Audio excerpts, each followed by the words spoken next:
श्री राधे राधे। भक्तों, श्रीमद् भागवत गीता भाव मंथन कार्यक्रम प्रारंभ किया जा रहा है। कल आप श्रवण कर रहे थे गीता जी के 14वें अध्याय के 19वें श्लोक को, जिसमें प्रभु ने अपने प्रिय भक्त शिष्य अर्जुन से कहा कि अर्जुन, जिस समय दृष्टा अर्थात समष्टि चेतन में एक ही भाव से हुआ साक्षी पुरुष तीनों गुणों के अतिरिक्त अर्थात सत रज तम के अतिरिक्त अन्य किसी को करता नहीं देखता, अर्थात ये तीन गुण ही सत रज तम ही करता है और तीनों गुणों से अत्यंत परे भगवान सच्चिदानंद घन स्वरूप परमात्मा को तत्व से जानता है, अर्थात वही निर्गुण है, वही सगुण है, वो सब में विराजमान है, सर्वत्र है। इस बात को वो अच्छी तरह से समझता जानता है। उस समय वो साधक मद्भावम अधिगच्छति, मेरे स्वरूप को प्राप्त हो जाता है, अर्थात निर्गुण निराकार की भावना उसकी दृढ़ है तो उसका मोक्ष हो जाता है। और यदि वो सगुण साकार भगवान से प्रेम करने वाला है तो भगवान से मिल करके रस युक्त जीवन व्यतीत करता है, अर्थात भगवत भाव में पूरित होकर भगवान का ही अनुभव करता रहता है। और इस बात को बताने के लिए प्रभु ने 19वां श्लोक जो बोला है वो आप कल पाठ कर चुके हैं। आइए फिर से पाठ करके फिर आज के पाठ में अर्थात 20वें श्लोक में चलेंगे। तो कल वाला 19वां श्लोक पाठ करिए आप मेरे साथ। नान्यम गुणेभ्यः कर्तारं यदा दृष्टानुपश्यति गुणेभ्यश्च परं वेत्ति मद्भावं सोऽधिगच्छति। नान्यम गुणेभ्यः कर्तारं यदा दृष्टानुपश्यति गुणेभ्यश्च परं वेत्ति मद्भावं सोऽधिगच्छति। ये कल वाला पाठ किया आपने। अब आज वाला पाठ अर्थात 20वें श्लोक का पाठ हम सब मिलकर करते हैं। गुणानेतानतीत्यत्रीन् देहि देह समुद्भवान् जन्म मृत्यु जरा दुःखैर् विमुक्तो मृतमश्नुते। गुणानेतानतीत्यत्रीन् देहि देह समुद्भवान् जन्म मृत्यु जरा दुःखैर् विमुक्तो मृतमश्नुते। ये 20वें श्लोक का पाठ हुआ। अब इसमें प्रभु जो शब्द बोले हैं उन शब्दों का अर्थ और उनका भाव ये हम लोग मनन करना प्रारंभ कर रहे हैं। प्रभु क्या कह रहे हैं इस 20वें श्लोक में?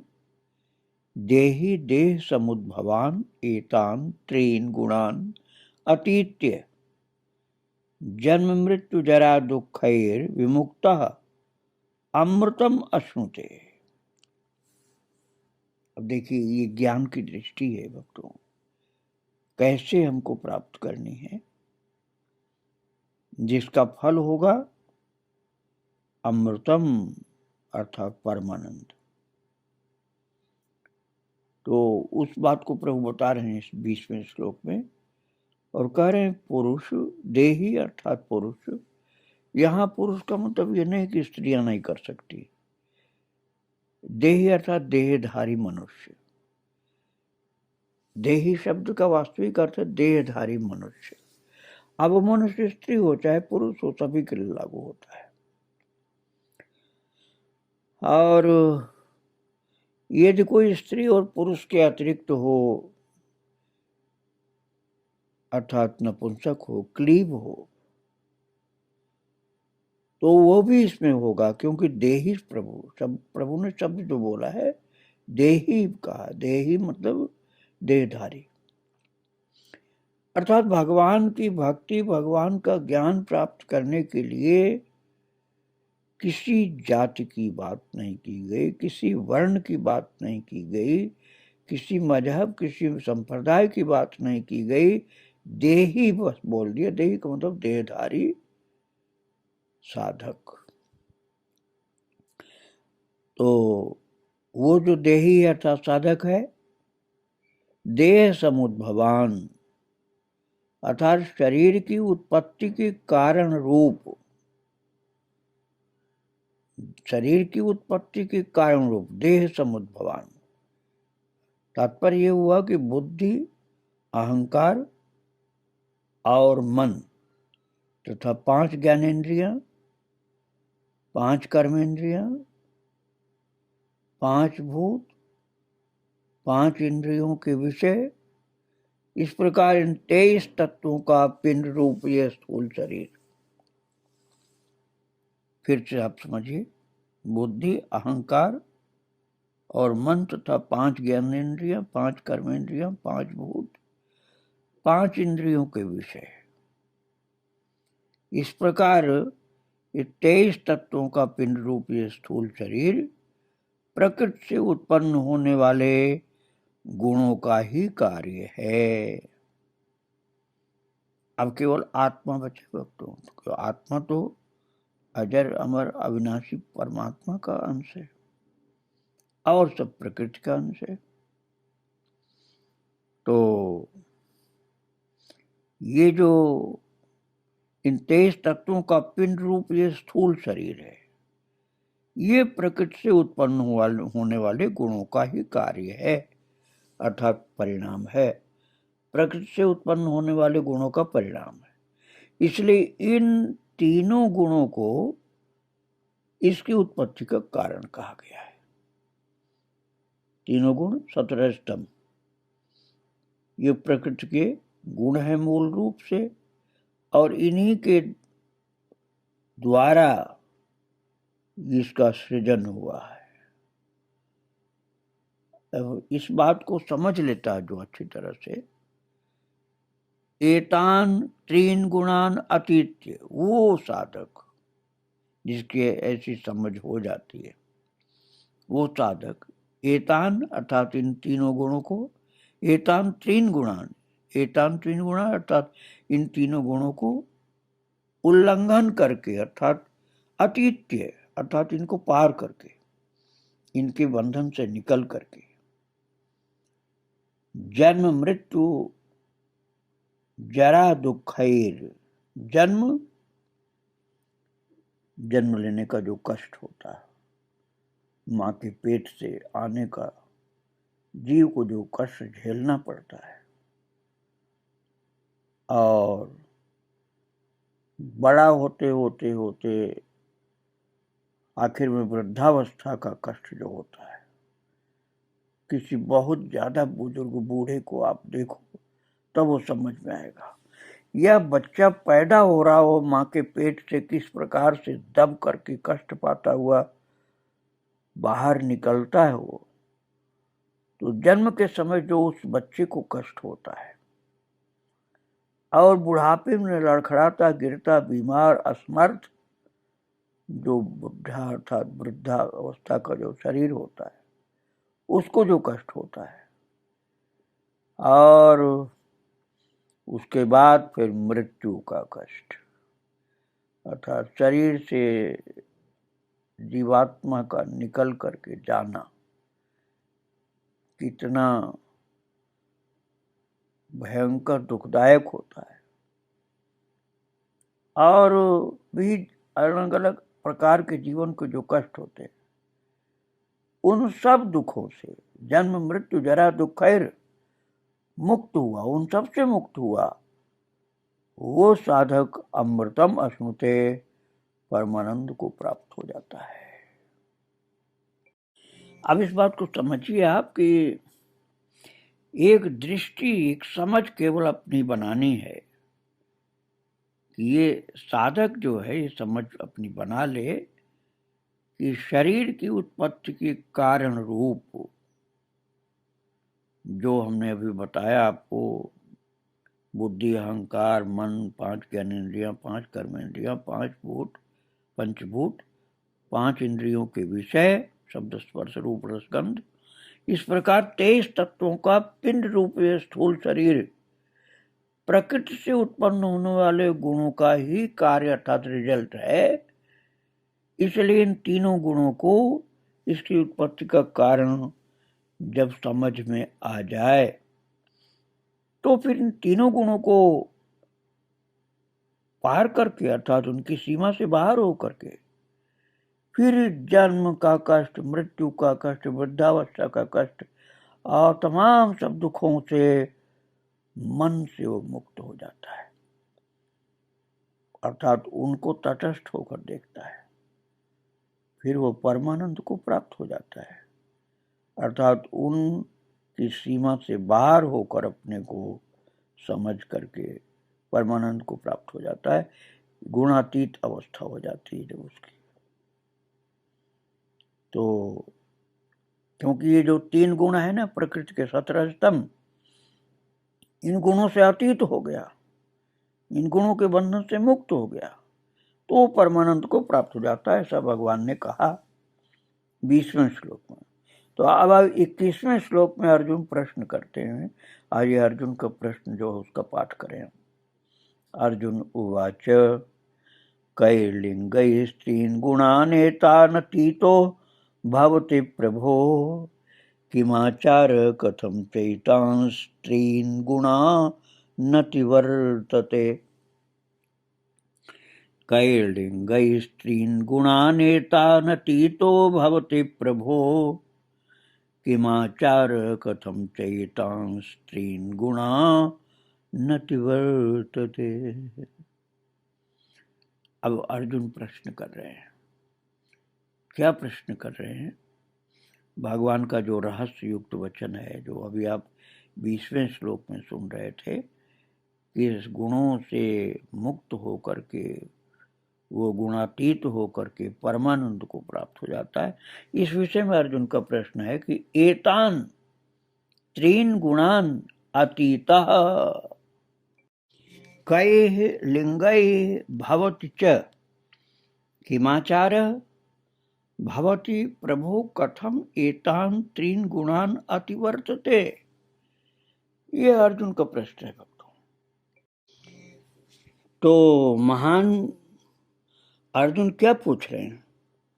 वो कह रहे हैं एतान त्रीन गुणान अतीतः, प्रभु इन तीनों गुणों से अतीत पुरुष, अर्थात 17 स्तंभ इन तीनों गुणों से मुक्त हुआ, जो अपनी समझ से अतीत इनसे हो गया, इन गुणों के बंधनों से, वो साधक किन किन लक्षणों से युक्त होता है, अर्थात जो इन गुणों के बंधनों से मुक्त हो गया है, अपने ज्ञान से, अपना समझ से जो गुणों के बंधनों से मुक्त हो गया है, वो किन किन लक्षणों से युक्त होता है, अर्थात उसके लक्षण क्या होते हैं, उस महान साधक के लक्षण क्या होते हैं, और किस प्रकार के आचरणों वाला, किमाचार, किस प्रकार के आचरणों वाला होता है, उसके जीवन का रहनी सहनी क्या होती है, उसके लक्षण क्या होते हैं, उसके आचरण क्या होते हैं,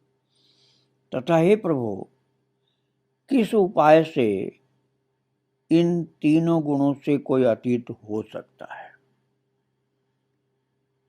एक तो ये पूछा अर्जुन ने कि जो इन तीनों गुणों के बंधन से मुक्त हो गया है, उसके लक्षण क्या है, और फिर पूछा कि उसका आचरण क्या होता है, और फिर पूछते हैं प्रभु कथम एतान त्रीन गुणान अतिवर्तते।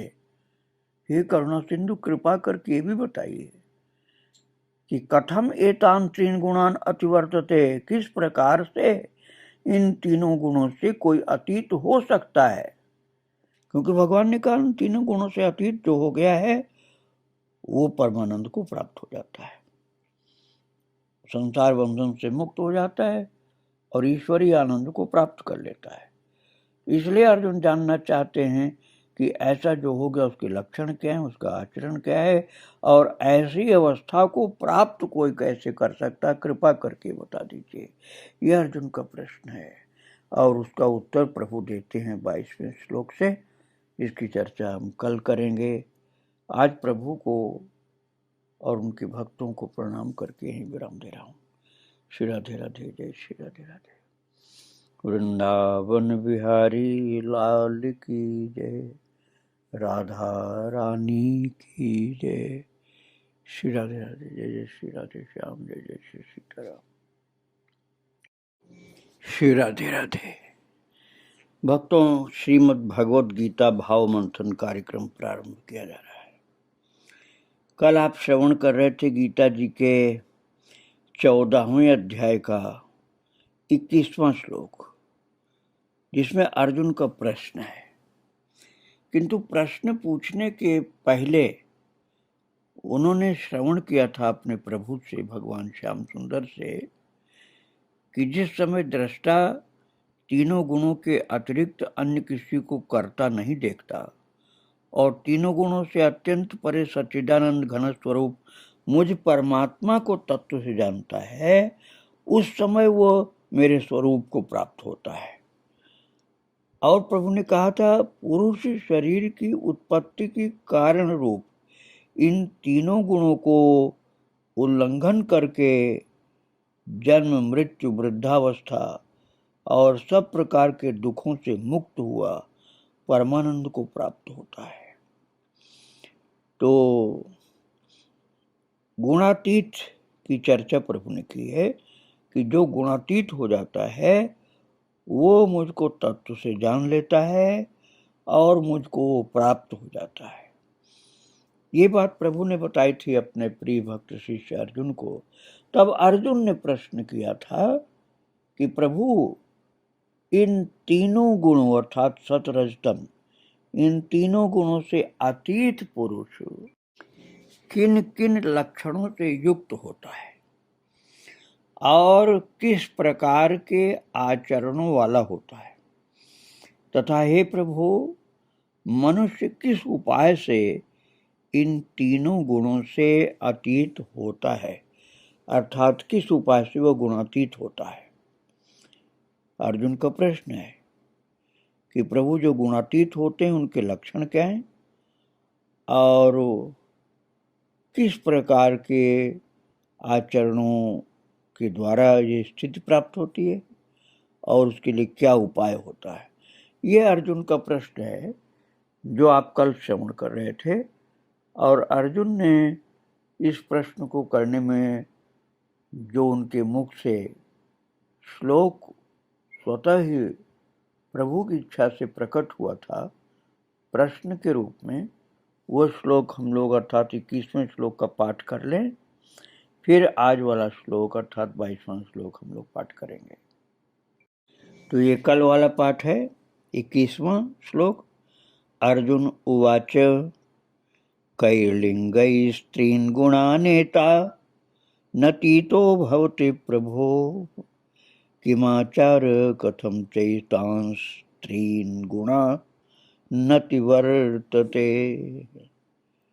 कैर्लिंगै स्त्रीन् गुणानेता नतीतो भवति प्रभो, किमाचार कथं चैतांस् स्त्रीन् गुणा नतिवर्तते। यह अर्जुन का प्रश्न है जो अभी आप श्रवण कर रहे थे। अब प्रभु उत्तर देते हैं, अर्जुन के प्रश्न का उत्तर देते हैं। वह आज के पाठ में आप श्रवण करने जा रहे हैं और पाठ करने भी जा रहे हैं। तो प्रभु जो उत्तर देते हैं अर्जुन के प्रश्न का, वह श्लोक है 22वां श्लोक। आइए हम सब मिल करके एक साथ 22वें श्लोक का पाठ करें। श्री भगवान उवाच प्रकाशं च प्रवृत्तिं च मोहमेव च पांडव, न द्वेष संप्रवृत्तानि न निवृत्तानि कांक्षति। प्रकाशं च प्रवृत्तिं च मोहमेव च पांडव, न द्वेष संप्रवृत्तानि न निवृत्तानि कांक्षति। ये प्रभु बता रहे हैं। क्या बता रहे हैं? जो अर्जुन ने पूछा है गुणातीत के लक्षण क्या होते हैं और ये गुणातीत अवस्था कैसे मिलती है, इसका उपाय क्या है इसकी प्राप्ति का। तो इसमें से गुणातीत के लक्षण जो होते हैं ये पहले पूछा अर्जुन ने, तो उस बात को पहले प्रभु बता रहे हैं। प्रभु कह रहे हैं अर्जुन, पांडव अर्थात अर्जुन, पांडव श्रेष्ठ अर्जुन, गुणों के कारण, भक्ति के कारण ये भगवान ने उनको संबोधन किया, मतलब पांडव श्रेष्ठ। वैसे तो बड़े भाई श्रेष्ठ है युधिष्ठिर, लेकिन इनकी भक्ति श्रद्धा बड़ी ऊंची है अर्जुन की, इसलिए ऐसा प्रभु बोलते हैं इनको। हे पांडव, प्रकाशम च प्रवृत्तिम च मोहम एव न संप्रवृत्तानि द्वेष्टि च न निवृत्तानि कांक्षति। अब ये लक्षण प्रभु बता रहे गुणातीत का, अर्थात सत रज तम के गुणों से जो मुक्त हो चुका है ऐसा महापुरुष जो है उसके क्या लक्षण होते हैं। तो प्रभु बता रहे हैं, हे अर्जुन, प्रकाशम च प्रवृत्तिम च मोहम एव न संप्रवृत्तानि द्वेष्टि च न निवृत्तानि कांक्षति।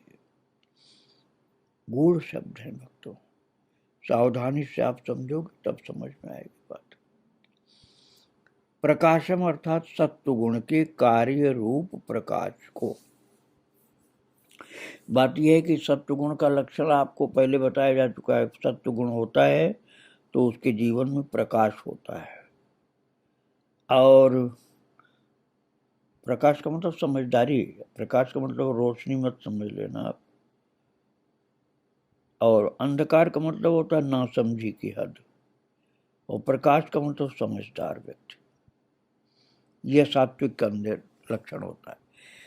तो जो गुणातीत होता है वो सत्वगुण के प्रकाश कार्य रूप, जो सत्वगुण का जो रिजल्ट होता है, आप कह सकते हैं समझदारी, प्रकाश, उसको, और रजोगुण के कार्य रूप प्रवृत्ति। और रजोगुण का मैंने बताया था अंधाधुंध भूत की तरह से रात दिन काम करे केवल अपने स्वार्थ का, वो रजोगुण ही होता है। और फिर तमोगुण वाली बात आती है, तमोगुण के कार्य रूप मोह को। अब ये देखो, पहले ये समझ लो कि प्रकाश क्या, भगवान ने कहा प्रकाश का क्या मतलब है। मतलब अंतःकरण और इंद्रिय आदि में आलस्य का अभाव हो करके, आलस्य नहीं होता है न अंतःकरण में न इंद्रिय में। एक प्रकार की जो चेतना होती है उसी को हमने समझदारी कहा आपको, कि जो चेतना होती है अंतःकरण में, मन बुद्धि चित्त अहंकार में जो चेतना होती है, और जो इंद्रियों के अंदर जो आलस्य होता वो न होना, आलस्य न होना चेतना है। तो वही समझदारी मैंने कहा कि वो होती सत्वगुण के कारण। इंद्रियों में प्रकाश, अंतःकरण में प्रकाश अर्थात चेतना। और अब यहाँ प्रभु कह रहे हैं तमोगुण वाली बात, कि तमोगुण के कार्य रूप, तमोगुण का रिजल्ट क्या होता है? मोह।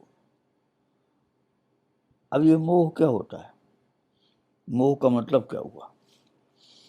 निद्रा और आलस्य आदि को बहुलता से अंतःकरण, निद्रा और आलस्य की बहुलता मतलब बिना जरूरत के सोता रहे और आलस में पड़ा रहे, इसके कारण अंतःकरण अर्थात मन बुद्धि चित्त और इंद्रियों में चेतन शक्ति के लय होने को मोह समझना चाहिए। चेतन शक्ति जैसे उसके है ही नहीं। ऐसे समझो ना, जैसे मतवाला नशेबाज होता है ना, मद में पड़ा है, मोह, उसी को मोह कहते हैं। अर्थात तमोगुणी मस्ती जिसको बोलते हैं, नशा में पड़ा हुआ है, नशा में पड़ा हुआ है। भले उसने खाया पिया नहीं हो, लेकिन मूढ़ता का नशा है उसको, मूढ़ता का नशा है। इसको मोह समझो आप, अज्ञान का नशा। भक्ति वाला, प्रेम वाला नहीं, जड़ता की जो स्थिति है उसको मोह कहा जाता है। तो निद्रा आलस्य आदि के कारण अंतःकरण में, इंद्रियों में जो चेतना शक्ति का ह्रास हो गया है, चेतना जागृत नहीं होती, वो मोह है। तो प्रभु ने कहा जो सत्वगुण का कार्य रूप प्रकाश है, समझदारी है, चेतना है, और रजोगुण का कार्य है प्रवृत्ति, अर्थात काम में लातिन लगे रहना, और तमोगुण का कार्य है मोह में पड़े रहना। तो फिर प्रभु कहते हैं इससे न तो प्रवृत्त होने पर उनसे द्वेष करता है, और न निवृत्त होने पर उनकी आकांक्षा करता है। ये बहुत ऊंची स्थिति की बात प्रभु कर रहे हैं। ऐसे आप समझिए कि जो पुरुष एक सच्चिदानंद घन परमात्मा में ही नित्य स्थित है, चाहे एक ही भाव से स्थित है ज्ञानी है तो, और चाहे भक्ति के भाव से स्थित है, तो वो इस त्रिगुणमयी माया के प्रपंच रूप संसार से सर्वथा अतीत हो गया है, क्योंकि भगवान में स्थित हो गया। अब संसार में स्थित वो नहीं है, शरीर भले स्थित हो, मन से नहीं। तो उस गुणातीत पुरुष के अभिमान रहित अंतःकरण में तीनों गुणों के कार्य रूप प्रकाश, प्रकाश है सतोगुण का कार्य, और रजोगुण का कार्य प्रवृत्ति, और तमोगुण का कार्य मोह आदि। इन प्रकाश, प्रवृत्ति और मोह आदि की वृत्तियों के प्रकट होने और न होने पर किसी काल में भी इच्छा, द्वेष आदि विकार नहीं होते। यही उसके गुणों से अतीत होने का प्रधान लक्षण है। अर्थात उसको न सतोगुण का कोई असर होता है, न रजोगुण का, न तमोगुण का। कारण यह है कि वो भगवान में स्थित हो गया, भगवान में स्थित हो गया, इसलिए वो इन त्रिगुणों में स्थित नहीं हुआ। तो ये लक्षण है किसका? गुणातीत का लक्षण है। अब अगला श्लोक हम पाठ करते हैं, 23वां श्लोक। आइए हम सब मिलकर पाठ करें। उदासीन वदासीनो गुणैर्यो न विचाल्यते, गुणावर्तन्त इत्येव योऽवतिष्ठति नेङ्गते। उदासीन वदासीनो गुणैर्यो न विचाल्यते, गुणावर्तन्त इत्येव योऽवतिष्ठति नेङ्गते।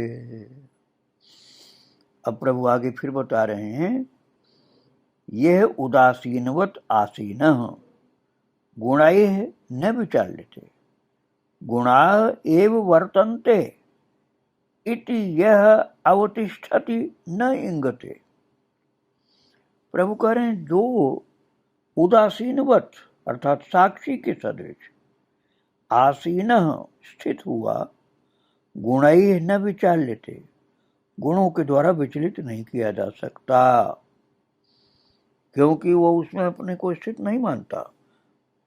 वो साक्षी बन के, दृष्टा बन के वो देखता रहता है कि मैं तो ये हूँ नहीं, मैं तो आत्मा हूँ। ये तो प्रकृति का गुण है, जो प्रकृति के गुण शरीर के ऊपर प्रकृति का गुण काम कर रहा है, क्योंकि शरीर भी प्रकृति का ही एक अंग है, अंश है। और मैं तो वो हूँ नहीं, तो भगवान में स्थित वो हो गया है ना, इसलिए साक्षी के सदृश हो गया, प्रकृति के लिए साक्षी हो गया, भगवान के लिए अपना हो गया। तो गुणों के द्वारा वो विचलित नहीं किया जा सकता है, अर्थात प्रकृति के गुणों के द्वारा विचलित नहीं हो सकता है। और गुण ही गुणों में बरतते हैं, अर्थात त्रिगुणमयी माया से उत्पन्न हुई अंतःकरण के सहित इंद्रियों का अपने अपने विषयों में विचरना ही गुणों का गुणों में बरतना है। त्रिगुणमयी माया से उत्पन्न हुई अंतःकरण के सहित इंद्रियों का अपने अपने विषयों में विचरना ही गुणों का गुणों में बरतना है। तो गुण ही गुणों में बरतते हैं और प्रकृति के जो गुण हैं उनके द्वारा वो विचलित नहीं होता है, साक्षी के सदृश रहता है। तो ऐसा समझता हुआ जो सच्चिदानंद घन परमात्मा में एक ही भाव से स्थित रहता है, ज्ञानी की तरह या भक्त की तरह, वो उस स्थिति से कभी विचलित नहीं होता। तो आगे की चर्चा कल करेंगे। ये प्रभु को और भगवान को, उनके भक्तों को प्रणाम करके यहीं विराम दे रहा हूँ इस उपदेश को। आगे की चर्चा कल की जाएगी। वृंदावन बिहारी लाल की जय, राधा रानी की जय। श्री राधे राधे। भक्तों, श्रीमद् भगवद गीता भाव मंथन कार्यक्रम प्रारंभ किया जा रहा है। कल आप श्रवण कर रहे थे गीता जी के 14वें अध्याय के 23वें श्लोक को, और इसके पहले अर्जुन ने प्रभु से पूछा था। क्या पूछा था? गुणातीत भक्त के विषय में। अर्जुन का प्रश्न था कि तीनों गुणों से अतीत हुआ जो महापुरुष होता है, अर्थात सत रज तम, इन तीन प्रकृति के गुणों से जो अतीत हो गया, मुक्त हो गया, ऐसा जो महान पुरुष होता है वो किन किन लक्षणों से युक्त होता है, क्या लक्षण उसके होते हैं, एक प्रश्न। दूसरा था किस प्रकार के आचरण वाला होता है, किमाचार, कई लिंगई ही भवती, कई लिंगई भवती, अर्थात किन लक्षणों से युक्त होता है, किमाचार अर्थात किस प्रकार के आचरण वाला होता है। दो प्रश्न हुआ। और तीसरा प्रश्न ये था अर्जुन का कि किस उपाय से तीनों गुणों से अतीत हुआ जा सकता है। अर्जुन के तीन प्रश्न थे। पहला प्रश्न ये था कई लिंगई ही भवती, उस महान साधक के क्या लक्षण होते हैं जो गुणातीत हो गया है, या एक और दूसरा प्रश्न किस प्रकार के आचरण होते हैं, किमाचार। और तीसरा प्रश्न था कि इन तीनों गुणों से अतीत कैसे हुआ जा सकता है।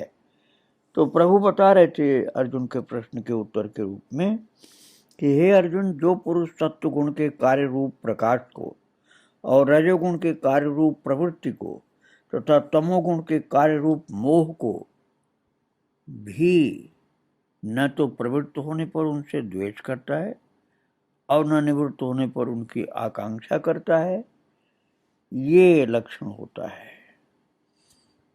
और जो साक्षी के सदृश स्थित हुआ, गुणों के द्वारा विचलित नहीं किया जा सकता और गुण ही गुणों में बरतते हैं, ऐसा समझता हुआ जो सच्चिदानंद घन परमात्मा में एक ही भाव से स्थित रहता है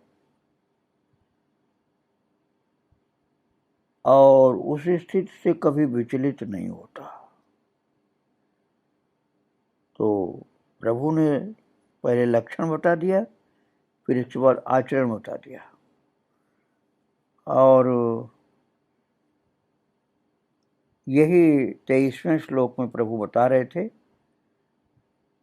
और वो 23वां श्लोक का पाठ आप कल कर चुके हैं, लेकिन एक बार फिर से हम कर लें 23वें श्लोक का पाठ, फिर 24वें श्लोक में हम आपको लेकर चलेंगे। उदासीन वदासीनो गुणैर्यो न विचाल्यते, गुणावर्तन्त इत्येव यो तिष्ठति नेङ्गते उदासीन वदासीनो गुणैर्यो न विचाल्यते गुणावर्तन्ते इत्येव यो तिष्ठति नेङ्गते। अब इसमें प्रभु ने बताया था कि वो जो महान पुरुष होता है, गुणातीत पुरुष, वो साक्षी के सदृश स्थित हुआ, दृष्टा की तरह से रहता है, गुणों के द्वारा विचलित नहीं किया जा सकता है, और गुण ही गुणों में बरतते हैं, ये आप कल सुन चुके हैं। ऐसा समझता हुआ जो सच्चिदानंद घन परमात्मा में एक ही भाव से स्थित रहता है, अर्थात अद्वैत भाव से, यह उसकी निष्ठा है भक्ति वाली भावना की, तो वो उस स्थिति से कभी विचलित नहीं होता यदि वो एक ही भाव से स्थित रहता है। तो ये प्रभु ने बताया था 23वें श्लोक में, जिसका पाठ आप कल कर लिए थे और आज भी हो गया। अब हम आज के पाठ में अर्थात 24वें श्लोक में आपको लेकर चल रहे हैं। सम दुख सुख स्वस्थ समलोष्टास्म कांचन तुल्य प्रिया प्रियो धीरस तुल्य निंदात्म संस्तुति। आइए हम आप सब मिलकर फिर से पाठ करें एक बार और। सम दुख सुख स्वस्थ समलोष्टास्म कांचन तुल्य प्रिया प्रियो धीरस तुल्य निंदात्म संस्तुति। ये 24वें श्लोक का पाठ आपने किया। अब इस श्लोक के शब्द के अर्थ और उसके भाव के विषय में हम लोग अध्ययन मनन मंथन करना प्रारंभ कर रहे हैं। प्रभु कह रहे हैं स्वस्था। अब देखो, सामान्यतः स्वस्थ किसको कहते हैं? जिसके शरीर में कोई बीमारी न हो उसको स्वस्थ कहते हैं। लेकिन ये आध्यात्मिक अर्थ नहीं है। ये जो स्वास्थ्य विज्ञान होता है ना, आयुर्वेद, अर्थात गुणों की नहीं बल्कि बीमारियों की चर्चा उसमें भी। स्वस्थ का मतलब बीमारी नहीं है, सामान्यतः ये अर्थ होता है। लेकिन वास्तविक अर्थ क्या है? स्वस्थ का तात्पर्य जो स्व में स्थित है। स्व में स्थित है तो स्व मतलब शरीर नहीं। शरीर क्रिया विज्ञान रोग विज्ञान की बात अलग है। यहाँ स्वस्थ का तात्पर्य स्व में स्थित। स्व क्या है? आत्मा, शरीर नहीं। शरीर तो नष्ट होने वाला, वो स्व होता तो सदा रहता अपने पास। तो स्वस्थ अर्थात जो निरंतर आत्मभाव में स्थित है, निरंतर आत्मभाव में स्थित है, वो स्वस्थ है। शरीर दृष्टि नहीं, आत्मा की दृष्टि जिसकी, वो स्वस्थ है। स्वस्थ और फिर सम दुख सुख, जो सुख दुख को समान समझने वाला, क्योंकि वो शरीर का है, वो आत्मा को नहीं होता सुख दुख। सुख दुख को समान क्यों समझेगा? क्योंकि आत्मा में न सुख होता है न दुख होता है। शरीर की चीज होती है सुख दुख की, इसलिए उसको समान समझता है। और समलोष्टास्म कांचन, और लोष्ट अस्म कांचन मिट्टी पत्थर और स्वर्ण में समान भाव वाला है। और साधारण आदमी तो कहेगा पागल होगा कोई कि मिट्टी को सोना को बराबर समझे। लेकिन वो ज्ञानी होता, पागल नहीं होता। वो ये समझता है कि कांचन अर्थात जो सोना है, मिट्टी है, पत्थर है, ये सब जड़ पदार्थ हैं, चेतन इसमें से कुछ नहीं। और हम चेतन हैं, ये जड़ हैं सब। सांसारिक कार्य में इनका महत्व हो सकता है, लेकिन आत्मा के संबंध में इनका कोई महत्व नहीं होता। तो जो निरंतर आत्मा के भाव में स्थित है, दुख सुख को समान समझने वाला है, मिट्टी पत्थर स्वर्ण में समान भावना वाला है, धीरः अर्थात ज्ञानी है, धैर्यवान है, तुल्य प्रिया प्रिय, प्रिय और अप्रिय को एक सा मानने वाला है। कोई प्रिय व्यक्ति है, अप्रिय व्यक्ति है, ये अपनी समझ की बात है, नहीं तो दोनों एक से। इसी तरह से वस्तुएं प्रिय अप्रिय, इसी तरह से सारी चीजें जो प्रिय अप्रिय हम मानते हैं, उन सबको अलग अलग नहीं बल्कि एक सा जो मानने वाला है। और तुल्य निंदात्मक संस्तुति, निंदा स्तुति में भी जो समान भाव वाला है, चाहे कोई निंदा करे चाहे स्तुति करे, उससे वो प्रभावित नहीं होता। वो समझता है कि आत्मा की निंदा स्तुति हो नहीं सकती, और शरीर जो क्षणिक है, क्षणभंगुर है, इसकी निंदा स्तुति से क्या अपने को फर्क पड़ता है। तो इस प्रकार से प्रभु ने, जो अर्जुन का प्रश्न था कि किन लक्षणों से युक्त होता है, क्या आचरण उसका होता है, और अब आगे उपाय, किस उपाय से गुणातीत अवस्था प्राप्त होती है, तो अभी तो प्रभु ने बता दिया लक्षण, और फिर बता दिया कैसा उसका आचरण होता है। लक्षण ये बताया था भगवान ने कि वो सत्वगुण के प्रकाश, रजोगुण के प्रवृत्ति और तमोगुण के मोह उसमें न प्रवृत्त होता है न निवृत्त होता है, न आकांक्षा करता है किसी प्रकार की। ये लक्षण था। और आचरण साक्षी के सदृश हुआ, गुणों के द्वारा विचलित नहीं किया जा सकता, और गुण ही गुणों में बरतते हैं ऐसा समझता हुआ जो एक ही भाव में स्थित रहता है, वो उसका आचरण है। और ये भी आचरण है कि जो निरंतर आत्मभाव में स्थित दुख सुख को समान समझने वाला, मिट्टी पत्थर स्वर्ण को समान समझता है, ये उसका आचरण हुआ। और धीर पुरुष होता है, प्रिय तथा अप्रिय को एक मानता है, ऐसा उसका आचरण होता है। और निंदा स्तुति में भी समान भाव वाला रहता है, अर्थात कोई उसकी बुराई करे चाहे उसकी गुणगान करे, वो किसी को न पीड़ित करता है न उसका स्वागत करता है। ये 24वें श्लोक की बात रही भक्तों। अब हम आइए 25वें श्लोक का पाठ करें। मानापमानयोस्तुल्यस्तुल्यो मित्रारिपक्षयोः सर्वारंभ परित्यागी गुणातीत स उच्यते। मानापमानयोस्तुल्यो मित्रारिपक्षयोः सर्वारंभ परित्यागी गुणातीत स उच्यते।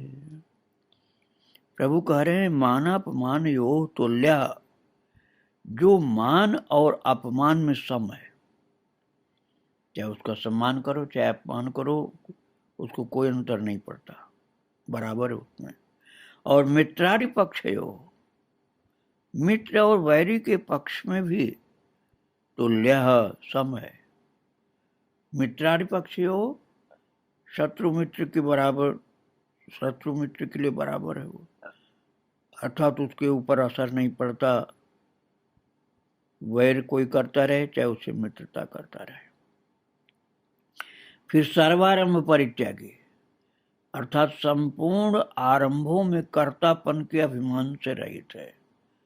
कोई भी कार्य हो रहा हो तो उसमें अपने को कर्ता नहीं मानता, चाहे छोटा कार्य हो चाहे बड़ा कार्य हो, उसमें अपने को कर्ता नहीं मानता, प्रकृति को कर्ता मानता वो।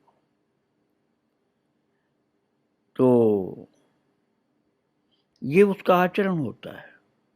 पहले लक्षण बताया, अब ये आचरण बता रहे हैं प्रभु कि मान और सम्मान, मान और अपमान में जो सम है, मित्र और वैरी के पक्ष में भी जो सम है, संपूर्ण आरंभों में, अर्थात कोई भी कार्य हो दुनिया का, उसमें कार्य में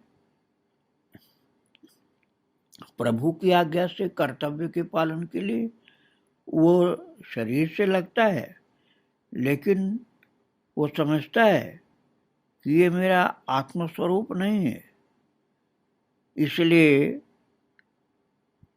किसी में भी अपने को कर्ता नहीं मानता। प्रभु कहते हैं वो गुणातीत होता है, अर्थात गुणातीत का ये लक्षण और आचरण हो गया। अब ये गुणातीत की अवस्था प्राप्त कैसे होती है?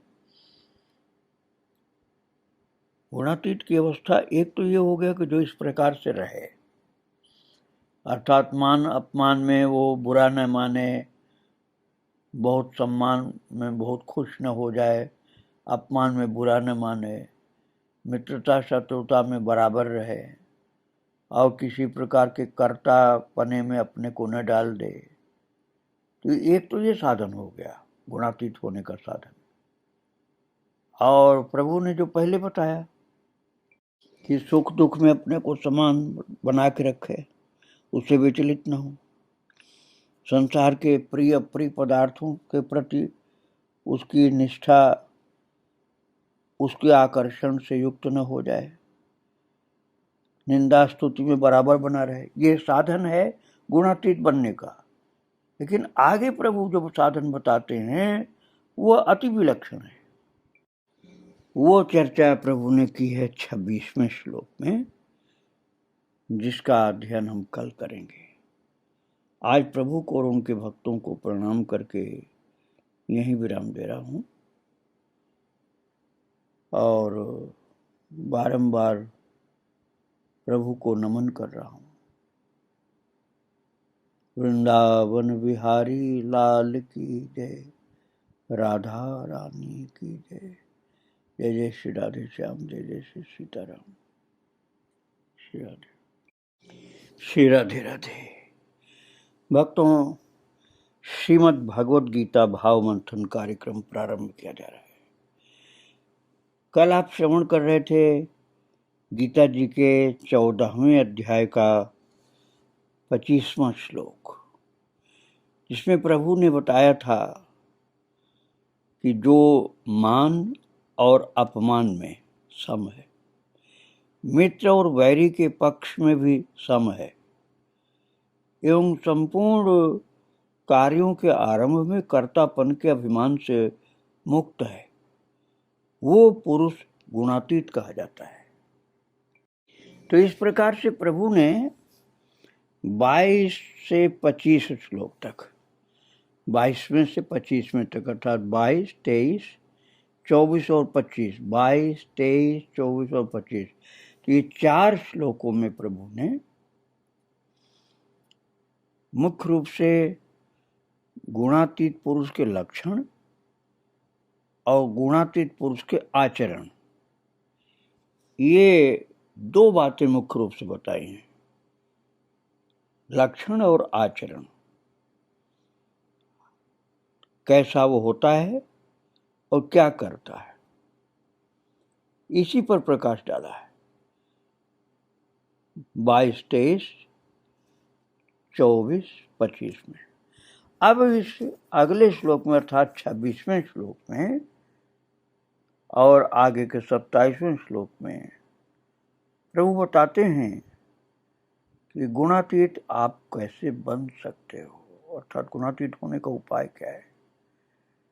तो ये पाठ तो हम बाद में करेंगे, पहले हम कल का 25वें श्लोक का पाठ करते हैं, जिसमें गुणातीत के आचरण की बात की जा रही थी।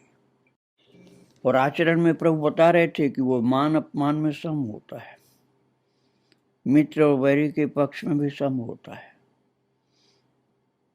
अर्थात किसी को मित्र नहीं मानता, किसी को वैरी नहीं मानता, उस प्रकार का व्यवहार नहीं करता और संपूर्ण कार्यों के आरंभ में कर्तापन के अभिमान से मुक्त रहता है।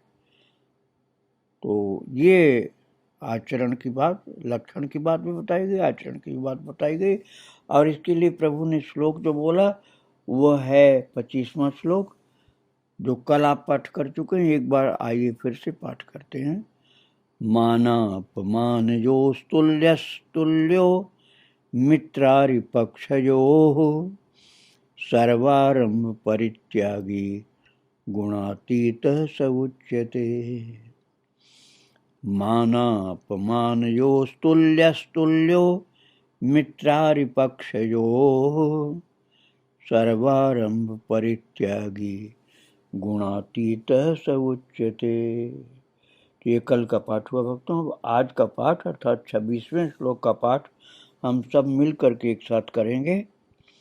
माम च यो व्यभिचारेण भक्ति योगेन सेवते स गुणान् समतीत्येतान् ब्रह्म भूयाय कल्पते। माम च यो व्यभिचारेण भक्ति योगेन सेवते स गुणान् समतीत्येतान् ब्रह्म भूयाय कल्पते। तो ये आपने पाठ किया 26वें श्लोक का। इस 26वें श्लोक में प्रभु ने सार बात बता दी गुणातीत होने के विषय में। अर्थात जो प्रश्न था अर्जुन कि लक्षण क्या होता है गुणातीत का, आचरण क्या होता है, अर्जुन का जो प्रश्न था कि गुणातीत प्रभु सतरजतम इन 3 गुणों से मुक्त पुरुष के लक्षण क्या है, आचरण क्या है, और कोई गुणातीत हो कैसे सकता है, अर्थात तो गुणातीत होने का उपाय क्या है, यह अर्जुन का प्रश्न पहले आप सुन चुके हैं। तो उसमें से लक्षण और आचरण की बात तो प्रभु ने बता दिया 4 श्लोकों में। अब यहाँ एक श्लोक में प्रभु कह रहे हैं इस 26वें श्लोक में कि कोई साधक गुणातीत हो कैसे सकता है, अर्थात गुणातीत होने का उपाय क्या है। और महाराज अचूक उपाय है भगवान का बताया हुआ 26वां श्लोक। तो आइए उस 26वें श्लोक के शब्द और भाव पर विचार करें। प्रभु कह रहे हैं च यह अव्यभिचारेण भक्ति योगेन माम सेवते सह एतान गुणान अतीत्य गुणान समतीत्य ब्रह्म भूयाय कल्पते। प्रभु ने एकदम अचूक उपाय बता दिया कि कोई साधक अपने जीवन में गुणातीत कैसे हो सकता है। तो प्रभु कह रहे हैं जो पुरुष, यह अर्थात पुरुष का मतलब यहाँ स्त्री और पुरुष वाली बात नहीं, जो साधक, यह अर्थात जो साधक अव्यभिचारेण भक्ति योगेन माम सेवते। प्रभु कह रहे हैं जो अव्यभिचारी भक्ति योग के द्वारा मुझको निरंतर भजता है।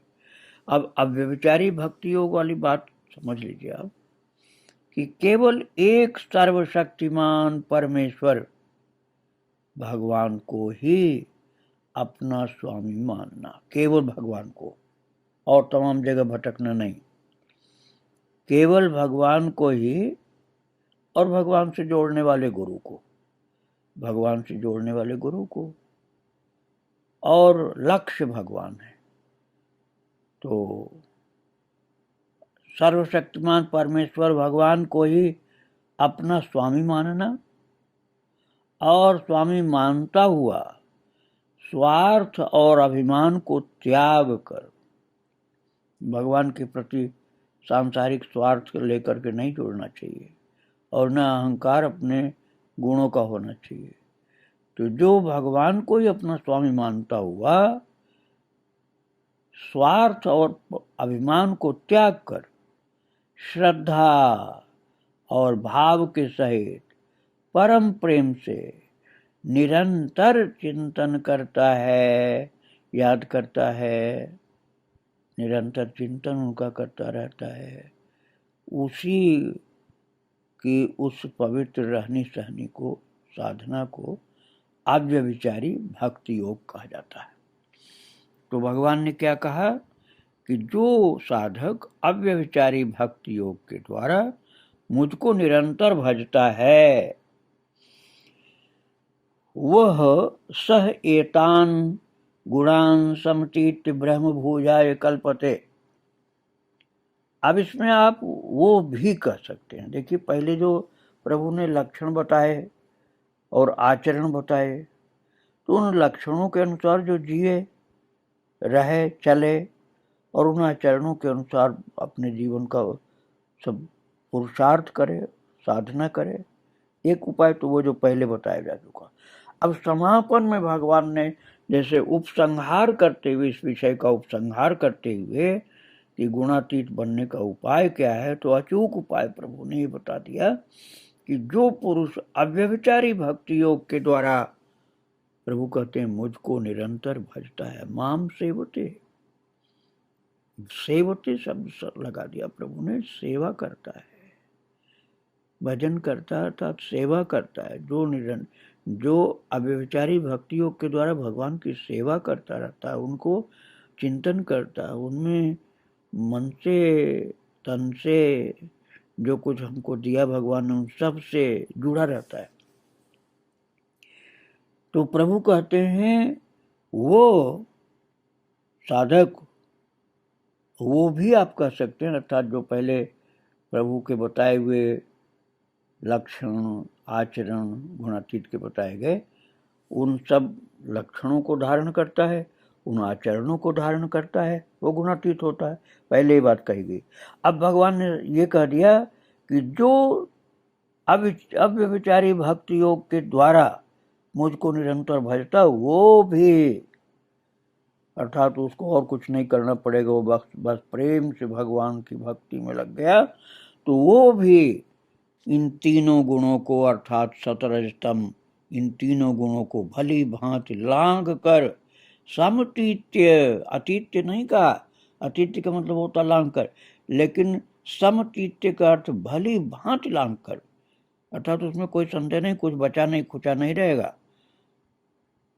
सत रज तम तीन गुणों को भली भांति लाग जाएगा जो प्रेम पूर्वक अव्यभिचारी भक्ति योग से भगवान से जुड़ गया, सेवा करने में, चिंतन करने में। तो प्रभु कहते हैं वो भली भांति लांग कर तीनों गुणों को ब्रह्म भूयाय कल्पते, ब्रह्म भूयाय अर्थात सच्चिदानंद घन, ब्रह्म को प्राप्त होने के लिए कल्पते योग्य बन जाता है, अर्थात सच्चिदानंद घन ब्रह्म को प्राप्त कर लेता है, क्योंकि वो उसके अंदर पूरी योग्यता हो जाती है, प्रभु की कृपा से प्राप्ति हो जाती है। तो ये आपने सुना 26वां श्लोक। अब इस अध्याय का आखिरी श्लोक है 27वां, आप पाठ करिए मेरे साथ। ब्रह्मणो हि प्रतिष्ठा ममृतस्या व्ययस्य च, ममृतस्या व्ययस्य च, शाश्वतस्य च धर्मस्य सुखस्यैकान्तिकस्य च। ब्रह्मणो हि प्रतिष्ठा ममृतस्या व्ययस्य च, ब्रह्मणो हि प्रतिष्ठा ममृतस्या व्ययस्य च, शाश्वतस्य च धर्मस्य सुखस्यैकान्तिकस्य च। यह आपने 27वें श्लोक का पाठ किया। अब शब्दार्थ और भावार्थ में मेरे साथ आप प्रवेश करिए। प्रभु क्या कह रहे हैं? कह रहे हैं हि अव्ययस्य ब्रह्मण च अमृतस्य च शाश्वतस्य धर्मस्य च एकांतिकस्य सुखस्य प्रतिष्ठा अहम। यहाँ ब्राह्मणों शब्द का अर्थ ब्राह्मण जात से नहीं है भक्तों, यहाँ ब्राह्मण का अर्थ है परम ब्रह्म, परमात्मा की बात की जा रही है। ये जात वाली बात होती तो ब्राह्मण नहीं तो ब्राह्मण होता। ब्राह्मण यानी प्रभु ने ब्राह्मण नहीं कहा, ब्राह्मण कहा, अर्थात परम ब्रह्म। अव्ययस्य ब्राह्मण च अमृतस्य च शाश्वतस्य धर्मस्य च एकांतिकस्य सुखस्य प्रतिष्ठा अहम। प्रभु कह रहे हैं कि अर्जुन, वो जो मेरा प्रिय भक्त होता है ना, अव्यभिचारी भक्ति योग के द्वारा मेरे चिंतन और मेरी सेवा में लगा रहता है, जो तीनों गुणों को भली भांति लांघ करके सच्चिदानंद घन ब्रह्म को प्राप्त होने के योग्य बन जाता है, वो भक्ति योग के द्वारा जो ज्ञान की उच्चतम प्रतिष्ठा में, ज्ञान की उच्चतम अवस्था में पहुंच जाता है। और भक्ति तो है ही उसके अंदर, महान भक्त है। महान भक्त होते हुए ज्ञान की उच्चतम अवस्था में पहुंचने का सुपात्र बन जाता है। क्यों? क्योंकि उस अविनाशी परम ब्रह्म का, उस अविनाशी परम ब्रह्म का अव्यस्य ब्रह्मण, प्रभु करें बन जाता है वो योग्य, परम ब्रह्म को प्राप्त करने योग्य, क्योंकि उस अविनाशी परम ब्रह्म का और अमृत का, अमृत का मतलब क्या हुआ? पीने वाला अमृत नहीं, अमृत का मतलब जो सदा विराजमान है, कभी मृत न हो, कभी मृत न हो, सदा विराजमान परमात्मा, अविनाशी परम ब्रह्म का और अमृत का, तथा नित्य शाश्वत से मतलब नित्य, नित्य धर्म का, सदा रहने वाले धर्म का स्वरूप भगवान, रामो विग्रहवान धर्म, भगवान धर्म के, भगवान का स्वरूप धर्म है, धर्म भगवान का स्वरूप है। तो अविनाशी परम ब्रह्म का और परमात्मा का तथा नित्य धर्म का और एकांतिकस्य अखंड एक रस, अखंड एक रस सुखस्य आनंद का आश्रय मैं ही हूँ, प्रतिष्ठा अहम, इन सब की प्रतिष्ठा प्रभु ने कहा मैं ही हूँ।